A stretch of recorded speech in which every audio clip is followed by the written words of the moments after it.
नमस्कार, मैं बालकृष्ण मुले और आप देखना शुरू कर चुके हैं द प्राइम टॉक का स्पेशल सेगमेंट वॉरियर के हमारे मेहमान हैं बीजेपी लीडर, प्रगतिशील सहकारी साख संस्था के अध्यक्ष सम्मानित श्री नितिन जी कुशवाहा। नितिन जी, आपका स्वागत है द प्राइम टॉक के स्पेशल सेगमेंट वॉरियर के भीतर।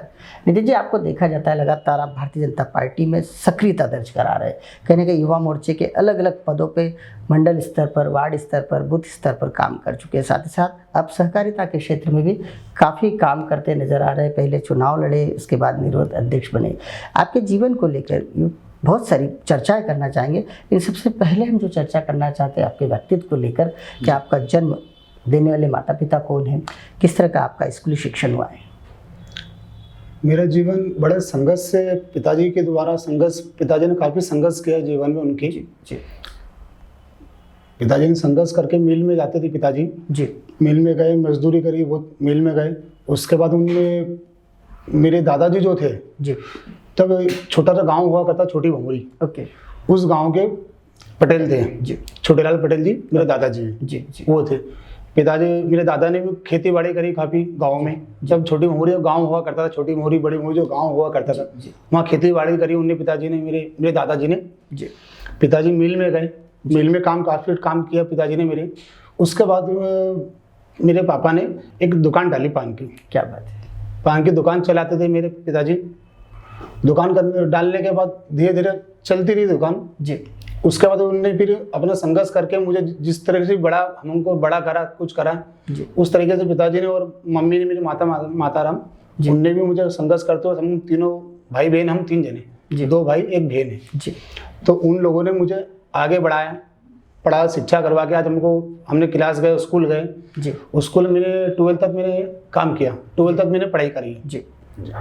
आप राजनीति में कब आए? मैं राजनीति में कम से 20 साल पहले आया था राजनीतिक में। किस तरह जुड़े थे, क्या उन संस्मरणों को किस तरह याद करना चाहेंगे आज? उस टाइम पे मैं सामाजिक काम तो किया करता था जी। बचपन से मुझे पर लगाव था राजनीति करने का। ओके। बचपन से मेरे को ये चाह थी कि जनता की सेवा करना, जनता के साथ में रह के दुख सुख में साथ निभाना। जी। जो मेरी शिक्षा मेरे दादाजी की और मेरे पिताजी के द्वारा जो शिक्षा दी गई मेरे को, जी, वो मैं उस राह पे चला। मैं क्या बात है, सेवा की, सेवा की। मेरे दादाजी ने भी गाँव के पटेल थे, मेरे पिताजी इंदौर कुशा समाज के महासभा के अध्यक्ष भी रह चुके। क्या बात, सामाजिक तौर पे तो जो शिक्षा मुझे मिली गई मेरे दादाजी द्वारा, मेरे पिताजी द्वारा मुझे मिली गई, उनको देखते हुए मेरे बचपन से ही चाह कि मतलब सामाजिक तौर पे काम करना चाहिए, राजनीति करना चाहिए, जनता की सेवा करना चाहिए अपन को। किस तरह जुड़े आप? मैं पूछ रहा था भारतीय जनता पार्टी से, क्या वो घटनाक्रम था कि आपने भारतीय जनता पार्टी? जब मैं वार्ड में रहता था, घूमता था जी, तो मैं देखता था बड़े बड़े अच्छे रमेश मेंदोला जी को देखता था, सुरेश कुबाड़ा जी को देखता था मैं, तो ये जनता की सेवा करते थे। तो मैं बचपन से मुझे बहुत शौक था राजनीति करने का जी। तो किसी दिन मेरे को सुरेश कुबाड़ा जी ने जी, मेरे पिताजी से उनके संबंध अच्छे थे जी, मेरे रमेश मेंदोला जी से भी अच्छे संबंध है, घरेलू परिवार है हम जी। तब है ना, मेरे को सूरज जी ने मेरे पिताजी को बोला था कि आपके लड़के को राजनीति में लाइए, क्या बात, वो वार्ड में काम करवाइए इससे जी। तो सूरज जी से जाके मैं मिला जी, उनने, सूरज जी ने सबसे मुझे बूथ प्रभारी बनाया गया जी, छोटी भमोरी का मुझे बूथ प्रभारी बनाया गया जी। उस द्वारा बूथ पे मैंने काम करते रहा। ओके। जब छोटी भमोरी, जब मैंने उस टाइम पे कांग्रेस वार्ड मतलब बूथ हुआ करता था जी, तब मैंने जनसंपर्क करा, लोगों से मिलना जुलना करा, सबसे पर्सनली बात करी। मैंने क्या, ये कांग्रेस छोड़ के आप बीजेपी में वोट दीजिए जी। तो मैं उस टाइम पे काम करा। उस टाइम पे मैंने काफ़ी काम करके फिर जनता ने मेरी बात भी मारी मुझे, क्योंकि एक्चुअली क्या, मेरे पिताजी सामाजिक तौर पे काम करते थे बूथ के अंदर जी। मेरे पिताजी बूथ प्रभारी रह चुके, मेरे दादाजी ने भी अच्छा काम किया सामाजिक, तो उन लोगों ने मेरी बात मानी। बिल्कुल सही। सामाजिक पकड़ होती है तो कहीं ना कहीं व्यक्ति बात मानता है जब आप मदद करते हो तो उन्होंने उस टाइम पे मैंने बूथ को जिताया। और सूरज जी ने वो काफी मुझे शाबाशी दी, बोला इस बूथ से हम कभी जीतते नहीं थे। क्या बात है, उस बूथ से तुमने हमको जिताया जी। तो उन्होंने मुझे फिर इनाम दिया। फिर इनाम किस तरह का, बोला तो आज से मैं वार्ड अध्यक्ष बनाता हूँ। क्या बात है, बहुत बड़े अचीवमेंट्स मिल गए आपको जी। तो उनका मैं धन्यवाद करता हूँ कि राजनीति में लाने वाले व्यक्ति मेरे को वही है। सही बात है, कृतित्व के प्रतिफल के रूप में यदि आपको पद मिलता है, शाबाशी मिलती है, तो अपने नेताओं के द्वारा मिलती है तो खुशी होती है।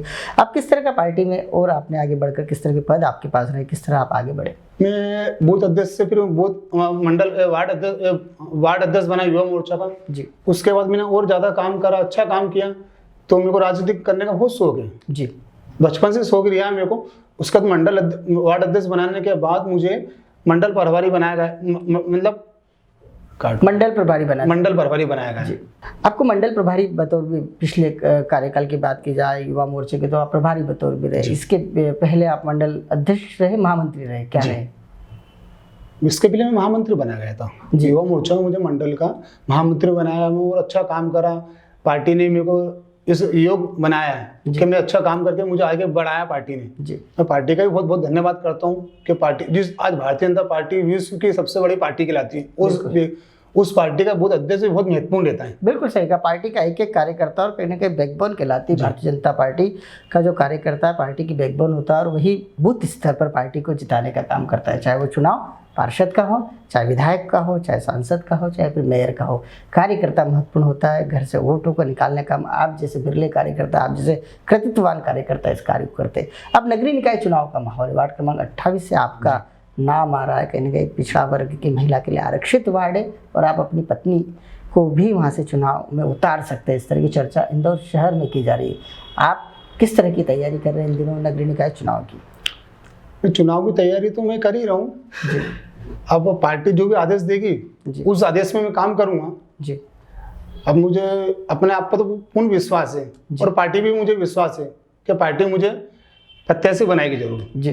जिस तरह देखा जाता है कार्यकर्ता जब चुनाव लड़ता है तो कहीं ना कहीं उसे टिकट मांगने के लिए भी जद्दोजहद करना पड़ती है। आपने कभी अपने नेताओं से आग्रह किया है कि आप जिम्मेदारी मुझे दें?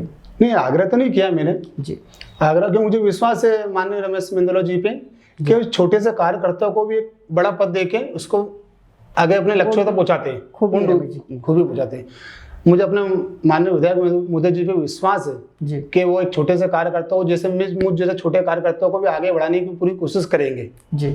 जिस तरह देखा जाता है कि आपका खूब सहकारिता क्षेत्र में हस्तक्षेप, एक अच्छी संस्था चलाते हैं जिसमें 3500 के करीब मेंबर्स हैं। हाँ, किस तरह जुड़े आप संस्था से, किस तरह यहाँ चुनाव लड़े? कहीं ना कहीं राजयोग तो आपके भाग्य में लिखा हुआ है।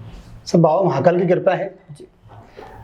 इसके पहले मैं अध्यक्ष रह चुका हूँ, इसके पहले पिताजी मेरे 10 साल भारतीय इंदौर प्रकृति सहकारी संस्था के अध्यक्ष रह चुके जी। पिताजी को 10 साल कार्यकाल होने के बाद जी, क्योंकि नियम रहता है जी, हर चीज़ का एक नियम रहता है कि भी आप 10 साल 5 साल अध्यक्ष रहते उसके बाद बदलना पड़ता है जी। तो मुझे मेरे पिताजी ने संस्था में अध्यक्ष बनाने की मतलब प्रक्रिया चालू करी कि भैया तेरे को बनाएंगे, तो मैंने ठीक है चुनाव करवाइए आप जी। चुनाव की प्रक्रिया चली, लेकिन मैं निर्विरोध जीत के आया जी। ये मेरे महाकाल की कृपा है मुझ पर कि संस्था के अंदर पहली बार इतिहास में पहली बार संस्था के इतिहास के अंदर पहली बार ही कोई निर्विरोध जीत के आया चुनाव। जिस तरह देखा जाता है सहकारिता क्षेत्र में तो आप काम कर रहे हैं, सामाजिक सरोकार भी आपका काफ़ी देखा जाता है। कुशवाहा समाज में किस तरह के कार्य किए जाते हैं? अगर चुनावी दृष्टि से देखा जाए तो आपके वार्ड में कुशवाहा समाज के कितने वोटर है, कितने परिवार है? वार्ड कौन 28 में कुशवाहा समाज के 2500 वोटर है। अभी हमने जनगणना करी भी, 1 महीने पहले जनगणना करी, मैं घर घर जाकर कुशवाहा समाज से मिला भी मैं वो, तो मैं जनगणना में 2500 अभी तक लगभग मुझे अपने समाज का पूरा अनुभव है कि मतलब सब 2500 लोग वार्ड में है जी समाज के तौर पे। और सामाजिक तौर पे मैंने जो काम करता हूँ, जो भुजरिया जल समारोह है जी, भुजरिया जल समारोह मेरे दादाजी निकाला करते थे, पटेल साहब जी, जो छोटेलाल पटेल जी है मेरे दादाजी, वो भुजरिया जल समारोह वो निकाला करते थे जी। उसके बाद मेरे पिताजी ने इसका संकल्प लिया, उनने पिताजी ने निकाली, मेरे पिताजी के बाद फिर मैंने लिया जी। एक सामाजिक तौर पे भी एक परंपरा भी है, एक परंपरा भी है जो भुजरिया जल समारोह निकाला। आप काफी देखना, आप हमारे भुजरिया जल समारोह अच्छी जगह बंद हो चुका है, लेकिन मेल क्षेत्रों में इंदौर शहर में सब दूर बंद हो चुका है, पर कहीं नहीं होता जो भुजरिया जल समारोह हम निकालते हैं आज जी। देखा जाए आप जैसे कृतित्ववान युवा राजनीतिक क्षेत्र में जो उतरना चाहते थे, इन दिनों देखा जाता है कि कोविड-19 की वैश्विक महामारी का दौर है, आपके द्वारा इस दौर में किस तरह की सेवा के कार्य किए गए अपने वार्ड में, अपने क्षेत्र के जो निर्धन परिवार या जरूरतमंद लोग थे उनके लिए? माननीय विधायक मोदी जी के द्वारा जी, उनके आशीर्वाद, उनकी कृपा दृष्टि से जी, हमने वार्ड क्रमांक 28 में प्रतिदिन में 1000 मतलब खाना के पैकेट बांटा करते थे। क्या बात है, बहुत सुंदर। पर्सनली जो मुझे देते थे सेवा करने के लिए, कार्य जो मुझे दिया दादा ने, उस कार्य को मैंने पूर्ण तरह से किया जी। यहाँ तक कि मैंने राशन भी दिया गया, उनके द्वारा ही जो राशन मिला हमको, दादा के द्वारा जो राशन मिलता था, हर घर पे एक व्यक्ति को एक राशन का हमने किट दिए और प्रतिदिन 1000 लोगों को मैं अपने बूथ पर, अपने वार्ड के अंदर जो जरूरतमंद लोग रहते थे उनको खाना बांटता था रूटीन जी। आप काफ़ी आध्यात्मिक है, कहीं ना कहीं आगे बढ़ना चाहते हैं, आपके मनोमस्तिष्क में एक महत्वाकांक्षा भी कहीं ना कहीं कुलबुलाहटी है कि अब मुझे कुछ करना है, समय निकट है। किस तरह का गोल है आने वाले दिनों का? कितनी कड़ी मशक्कत के साथ में चुनावी मैदान में डटना है आपको?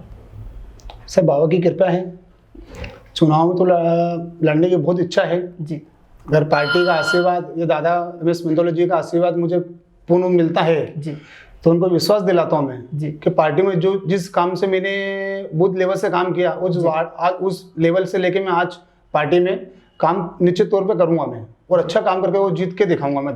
कहीं ना कहीं ये जज्बा है और ये अपना- आत्मविश्वास है, आपका आत्मबल है, आत्मविश्वास। आत्मबल है कि आप कर गुजरना चाहते हो। और जिस तरह से ईश्वर का आशीर्वाद आपको लगातार मिल रहा है, उससे ये बात तो स्पष्ट होती है कि कहीं ना कहीं चुनाव जो है वो भाग्य पर आधारित होता है। कई बार ज़्यादातर लोगों का एक नाता है, कड़ी मेहनत सभी करते हैं, लेकिन वह व्यक्ति चुनाव लड़ता है जो भाग्यशाली होता है। द प्राइम टॉक की ओर से आपको अग्रिम शुभकामनाएं। आपने हमसे एक वॉरियर बतौर एक योद्धा के बतौर चर्चा की, इसके लिए आपका बहुत बहुत हृदय से धन्यवाद। नमस्कार। नमस्कार।